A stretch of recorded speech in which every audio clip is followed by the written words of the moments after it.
महाराष्ट्रातल्या मराठी शाळा बंद होत असताना अमेरिकेमध्ये मराठी शाळा सुरू होत आहेत, हे काही कमी आहे का?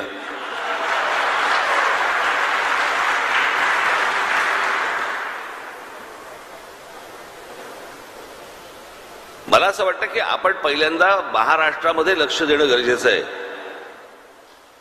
जगभरामध्ये मराठी माणूस पसरलेला आहे, वेगवेगळ्या देशांमध्ये गेलेला आहे, त्याबद्दल त्यांचं अभिनंदनच. जेवढा महाराष्ट्राचा विचार तुम्हाला इतर भाषांमध्ये आणि इतर लोकांमध्ये जेवढा तुम्हाला नेता येईल, पसरवता येईल आणि आपण किती श्रीमंत आहोत हे सांगता येईल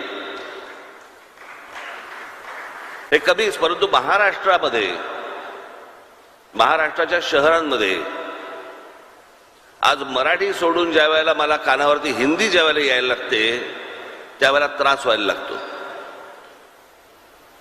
भाषेला विरोध नाही, भाषा उत्तम,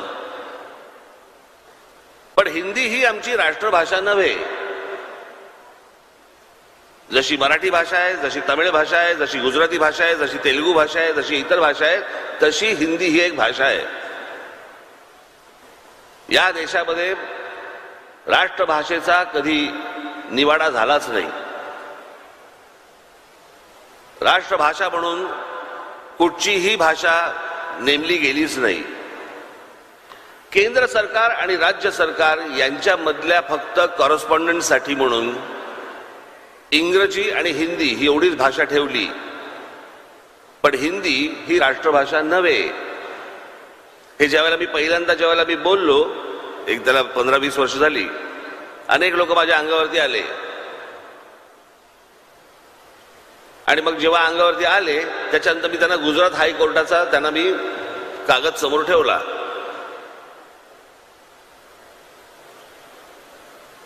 आजही तुम्ही जर समजा गुगलवरती गेलात तर तुमच्या लक्षात येईल हिंदी ही आपली राष्ट्रभाषा नव्हे. भाषा उत्तम असली तरी आमच्यावरती हिंदी चित्रपटांचे संस्कार झाले, हिंदी चित्रपटामधून आमच्या अंगावरती हिंदी आली, पण आपण बोलण्यामध्ये हिंदी का वापरतात आपले मराठी लोक? इतकी उत्तम मराठी भाषा आहे. खरं तर मराठी भाषेमध्ये जो विनोद होतो तो मला नाही वाटत दुसऱ्या कुठच्या भाषेमध्ये होत असेल. इतकी समृद्ध भाषा, पण आज ही जी भाषा आहे ही घालवण्याचा, बाजूला सारण्याचा ज्या प्रकारचा राजकीय प्रयत्न ज्या प्रकारे होतोय ते बघून माझी तळपायची आग मस्तकात जाते. माझी दीपकजींना माझी विनंती आहे की महाराष्ट्रामधल्या जेवढ्या शाळा आहेत मराठी शाळा सोडून, ते काय ते नवीन लचांड आले ना, CBSE BBSE काय काय काय काय काय काय गोष्टी आल्यात नवीन, याच्या पहिलीपासून 10वी पर्यंत पहिली मराठी कंपल्सरी करा तुम्ही.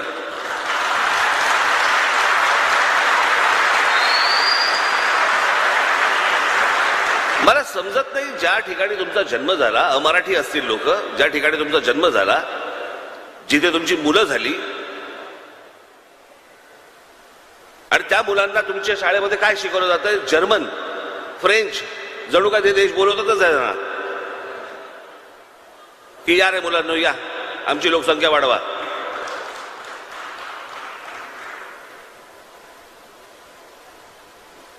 जर्मन शिकायचे जर्मन शिका, फ्रेंच शिकायचे फ्रेंच शिका, चायनीज शिकायचे चायनीज शिका, खूप भाषा शिका,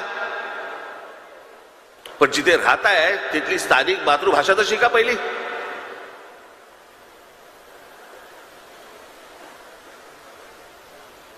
आणि इथं कमीपणा कसला आला?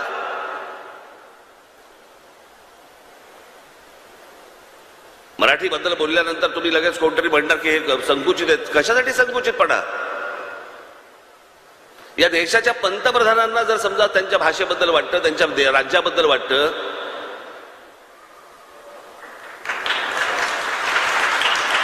की जगामधला मोठा, सर्वात मोठा स्टॅच्यू ऑफ लिबर्टी पेक्षा मोठा पुतळा कुठे बांधावा असं जर पंतप्रधान वाटतं, तो गुजरातमध्ये बांधावा असं वाटतो.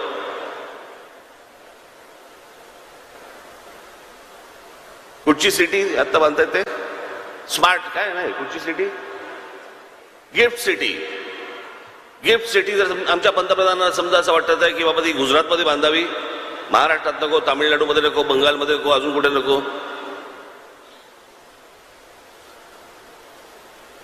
हिऱ्यांचा व्यापार आपल्याला त्यांना असं वाटतं की बाबा गुजरातमध्ये न्यावासा वाटतोय, न्यावा त्यांनी. माझं असं म्हणणं आहे की पंतप्रधानांना स्वतःच्या राज्याबद्दल जर समजा प्रेम लपवता येत नसेल, तुम्ही आम्ही का लपवतोय?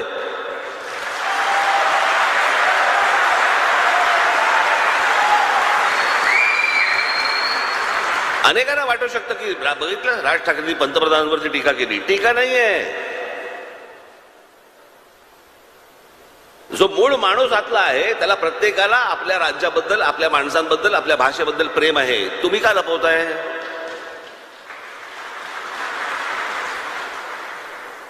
ज्या राज्यामध्ये मी राहतो त्या राज्यामध्ये माझ्या इकडचा मराठी माणूस ज्या वेळेला एखादं घर घ्यायला जातो आणि तिकडच्या एखाद्या जैन सोसायटी मधला माणूस सांगतो की मराठी माणसाला घर देणार नाही, काय करायचं आम्ही?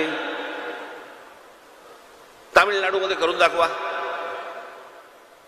पश्चिम बंगालमध्ये करून दाखवा, असं गुजरातमध्ये करून दाखवा, आसाममध्ये करून दाखवा, आंध्र प्रदेशमध्ये करून दाखवा, केरळामध्ये करून दाखवा की तिकडच्या स्थानिक माणसाला घर दिलं जात नाही, पैसे असून सुद्धा. हे महाराष्ट्रात का होतं? कारण आमचं बोटचेपे धोरण. आम्हीच पहिले मागे हटतो. बाबा नसेल जागा त्याच्याकडे, आता काय करणार? जाऊन दे, सोडून दे, दुसरी बिल्डिंग बघणं कशासाठी? जागा असताना, परवडत असताना कोणाला वाटतं, कोण म्हणतं की मराठी माणसाकडे पैसे नाही आहेत? तर मित्रांनो, कसा वाटला तुम्हाला हा व्हिडिओ? जर का हा व्हिडिओ आवडला असेल तर व्हिडिओला लाईक आणि चॅनलला सबस्क्राईब नक्की करा आणि बेल आयकॉन नक्की प्रेस करा. जय महाराष्ट्र.